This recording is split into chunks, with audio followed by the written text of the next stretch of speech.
ఒక మగాడు వేరే వాడి భార్యను కోరుకోవడం అనేది దేనితో సమానం తెలుసా? ఒక చిన్న స్టోరీ చెప్తా, జాగ్రత్తగా వినండి. ఒక గ్రామంలో ఒక సర్పంచ్ ఉంటాడు.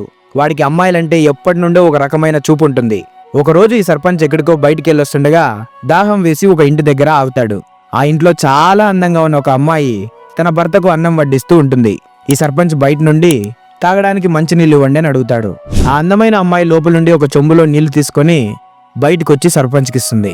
ఆమె అందాన్ని చూడగానే ఎలాగైనా ఈమెను మా ఇంటికి తీసుకుని వెళ్ళాలి అని తన మనసులో అనుకుంటాడు. లోపల ఉన్న భర్త భోజనం తినడం అయిపోగానే నాకు బయట చిన్న పనుంది, వెళ్ళొస్తా అని అక్కడి నుండి వెళ్ళిపోతాడు. ఆయన వెళ్ళిపోవడం చూసిన ఈ సర్పంచ్ వెంటనే తనకున్న కోరికను ఈమెకు చెప్తాడు.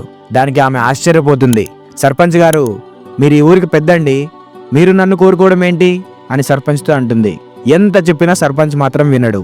ఇంకా అయ్యే పనిలా లేదనేసి ఆమె దానికి ఒప్పుకొని, సరే నేను మీతో వచ్చేస్తా, కాకపోతే మీరు ఫస్ట్ మా ఇంట్లో భోజనం చేయాలి, అలాగైతేనే మీతో పాటు వస్తా అంటుంది. దానికి సర్పంచ్ తింటా అనేసి లోపలెళ్ళి కూర్చుంటాడు. భోజనం తినడానికి ఇందాక వాళ్ళ భర్త వదిలేసిన ప్లేట్ ఉంటుంది కదా, ఆ ప్లేట్ తీసుకొని వస్తుంది.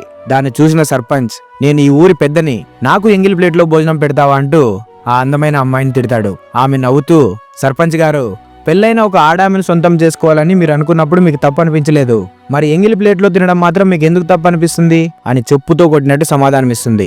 ఈ మాటలు విన్న సర్పంచ్ తన తప్పు తెలుసుకొని ఆమెను క్షమించమని అడిగి ఇప్పటి నుండి ప్రతి స్త్రీని తల్లిలా చూసుకుంటానని ఆమెకు మాట ఇస్తాడు. ఈ సర్పంచ్ తెలుసుకున్నట్టు ఇప్పుడున్న జనరేషన్ అబ్బాయిలకి అండ్ అమ్మాయిలకు కూడా తెలిస్తే చాలా బాగుంటుంది. వేరే వాళ్ళని కోరుకోవడం అనేది ఇంకోటి తిని కక్కిన ప్లేట్లో భోజనం చేయడం లాంటిదే. ఈ వీడియో అండ్ ఈ స్టోరీ మీకు నచ్చితే ఈ వీడియోని వెంటనే లైక్ చేసి ఆమె చేసింది కరెక్ట్ అని మీరు అనుకుంటే కరెక్ట్ అని కామెంట్ చేయండి. ఇలాంటి మరిన్ని పవర్ఫుల్ వీడియోస్ కోసం మన ఆరి ఛానల్ ని సబ్స్క్రైబ్ చేసుకోవడం మర్చిపోకండి. నేను మీ సాయినాథ్, సైనింగ్ ఆఫ్, టీమ్ ఆరి.